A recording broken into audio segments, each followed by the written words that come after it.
10 plus tonight. Yeah, he's a big boy. So to recap, we're going with Bo Nix to throw for 2 or more touchdowns, J.K. Dobbins to score a touchdown, and Brock Bowers to have 6 or more receptions. You want to make a ride with us? You play it on Parlay for you on ESPN Bet Sportsbook. Just open the app, look for the First Take Cover 3 Parlay on the homepage. All right, let's go to the AFC North now. It has been a hard division to predict, to say the least. The Steelers have a 2-game lead over the Ravens in the division, but ESPN Bet Sportsbook has the Ravens as the odds-on favorite still to win the AFC North. On the other hand, ESPN Analytics has it as a coin flip between these two teams.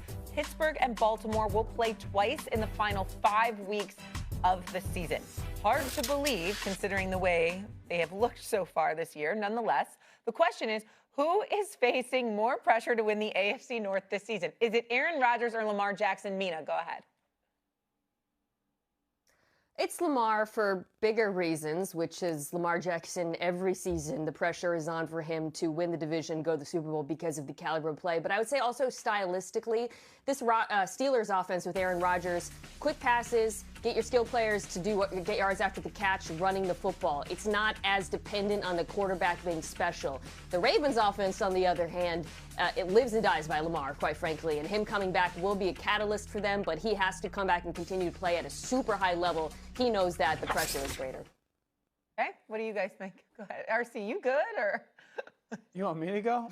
This is no-brainer for me, Aaron Rodgers. Dan, this was the easiest layup of the whole show. It's Aaron Rodgers. Everybody should be on the same thing. How many divisions in football have 2 teams that literally do not matter? This is the easiest division to win in the NFL. You've got Cleveland, who's in absolute turmoil. Cincinnati's been a mess.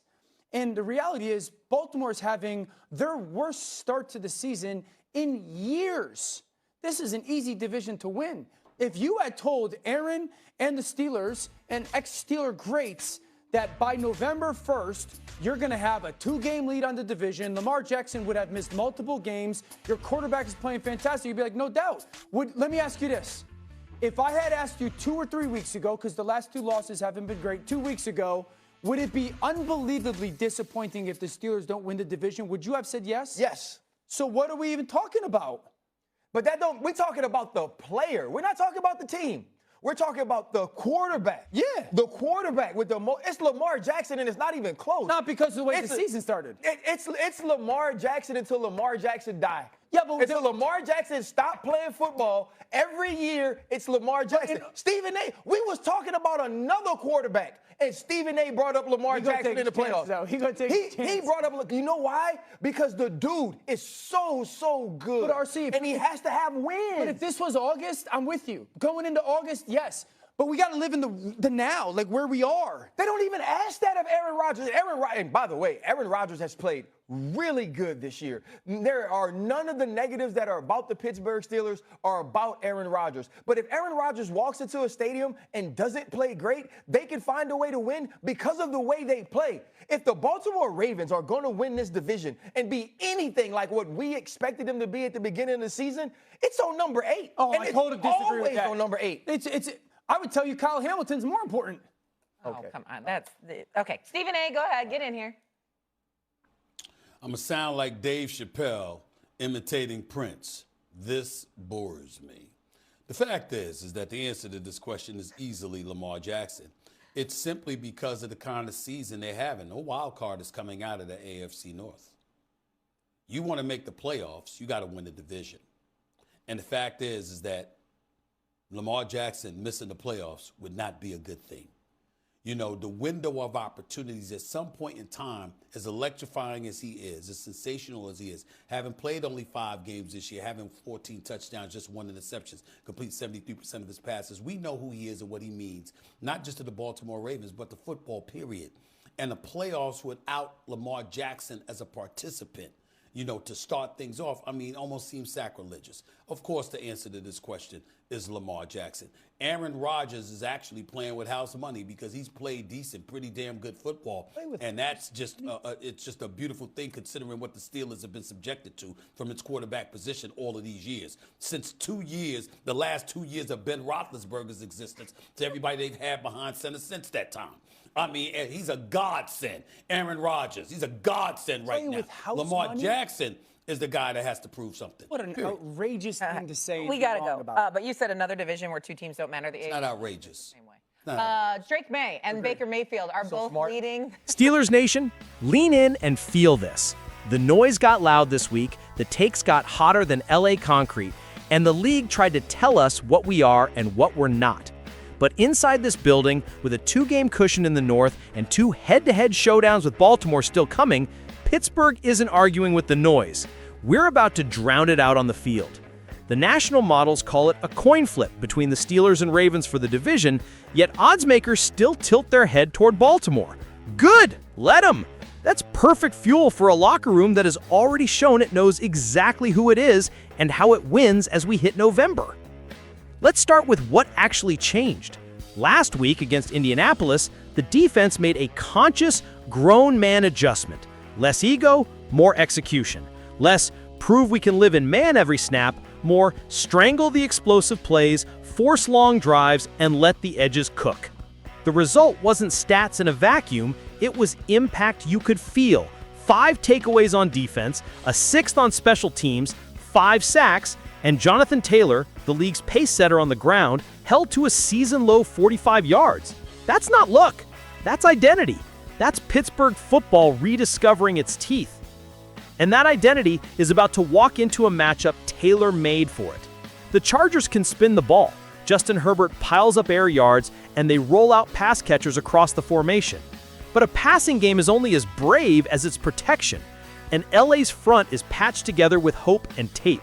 They already lost Rashawn Slater for the year, slid top rookie Joe Alt to the blind side, and then lost him to season-ending ankle surgery. They're scrambling so hard they just traded for Trevor Penning midweek and hustled him straight into reps at both tackle spots. That's not continuity, that's survival. And survival is a bad plan when TJ Watt and Alex Highsmith are waiting under primetime lights. Hear me. This game will not be decided by who looks prettier on a spreadsheet. It will be decided by who wins the first 5 steps after the snap. The Chargers have skill everywhere, but they're walking into the kind of edge pressure that caves launch points and scrambles timing. When protection craters, route trees shrink, reads simplify, and turnovers arrive.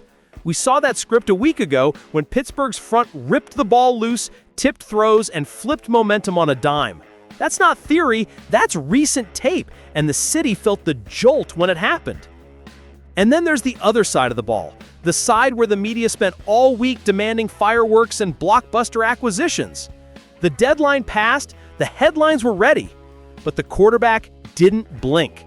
Aaron Rodgers looked at the roster, nodded once, and said the simplest thing a championship driver can say: whoever gets open gets the opportunity. No tantrums, no panic, no public pressure on the front office, just a demand for separation, precision, and trust. That tone carries. It settles the huddle. It reminds everyone that November football isn't about winning the gossip war, it's about stacking first downs and stealing possessions. Does Pittsburgh still want more juice outside? Of course. Did the room fold because a trade didn't land? Absolutely not. Chemistry matters, timing matters, and a familiar deep threat just walked back into the building. Marquez Valdez-Scantling, a receiver who speaks Rodgers' language, feels his cadence, and knows how to find grass when plays break. He doesn't need 10 targets to tilt to safety. He needs one vertical outside the numbers to force the defense a step deeper. And that single step is the oxygen this offense uses to breathe on slants, crossers, and play-action seams. That's how whoever gets open turns into points. Let's zoom out. The narrative machine keeps telling you one thing. The North is Baltimore's to lose, and Pittsburgh is along for the ride. Meanwhile, reality keeps posting receipts. This is still a 2-game lead. This is still a division that will be settled face-to-face in December. This is still a team that just recalibrated its defense, choked out a top offense, and walked off with the football 6 different times. And even the analytics that adore Baltimore have to admit the title line is basically even. The rest is just bluster. So wear the coin flip badge with a smirk, Steelers Nation, because coin flips have a funny way of landing on the side that hits hardest. Now about Sunday night itself, expect Los Angeles to push tempo and spread looks early to protect the line. Quick game, RPOs, bubbles, anything to make the pass rush run laterally instead of vertically. Expect them to test underneath zones, hunt leverage in the slot, and hope the run game is just competent enough to keep us honest. That's the chess they have to play. But Pittsburgh's counter is baked into what we just watched. Rotate late, disguise shell, fight like hell to cap explosives, and earn third and longs where the edges can tee off. Create just 2 of those gotcha drives per half, and you tilt the field enough for the offense to win a possession game. That's the math of November football. On offense, don't be shocked if the opening script is ruthlessly practical. Condensed formations, motion to identify coverage, perimeter runs to stress replacement tackles and widen backers, dagger and Yankee off the same looks, and a couple of deep shot opportunities designed purely to threaten, even if they fall incomplete. You don't throw verticals only to catch them. You throw verticals to change the way a defense breathes. When Rodgers gets the mic-to-mic rhythm with the line and MVS forces the high safety choice, the intermediate windows to DK Metcalf and the tight ends look different, cleaner. The drives feel different, steadier, and the red zone calls become saner, heavier, and more comfortable. That's how you win on the road without needing a 350-yard passing day. Steelers Nation, you already felt the pivot last week. It wasn't just schematic, it was spiritual. Forced fumbles aren't accidents. They're decisions made by players who arrive with bad intentions and great technique. Interceptions aren't gifts. They're the product of rush and coverage sharing the same heartbeat. Special teams takeaways don't just happen. They're the echo of a roster that's flying, communicating, and hunting. If that's the standard that got reignited, and everything from the tape to the post-game quote says it is, then this team is built to keep winning in the months that actually matter. A word about the stakes. National voices spent the week arguing whether the pressure is heavier on Rodgers or Lamar. Some said this division is the easiest to win this year. Others reminded everyone that Baltimore's ceiling still runs through number 8. Here's the Pittsburgh truth. That conversation is noise until toe meets leather. The only pressure that matters is the one our edges put on your quarterback and the one Rodgers puts on a free rusher by beating him with the ball. The only opinion that matters is the scoreboard when the clock hits 0. But if you need a bulletin board, there's plenty. Odds shading purple, panels perching on the fence, and everyone pretending our lead is a mirage. Keep talking. We'll keep tallying. So here's the call to the city. This isn't about LA lights or the SoFi sound system. It's about pad level and poise. It's about the defense playing with the same patience it just showed. Cap the explosives, earn the third downs, and let the edges eat, while the offense leans into efficiency and refuses to hand away possessions. Win turnover margin like you did. Tilt field position like you did. Make this a 4-quarter fistfight disguised as a track meet. That's how the North stays gold and black. Because what we learned last week is simple.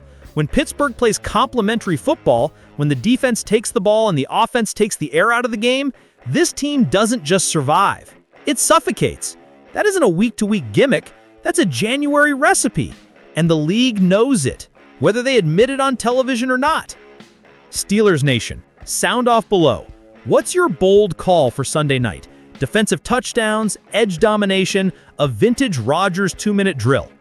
Who's your X factor in the red zone, and how many sacks are Watt and Highsmith combining against a retooled tackle tandem? Drop your predictions, hit like if you're riding with this defense, and subscribe to Steelers Nation Wire so this community stays louder than the noise trying to talk over us. The division isn't won in November, but it can be taken in games exactly like this. Here we go.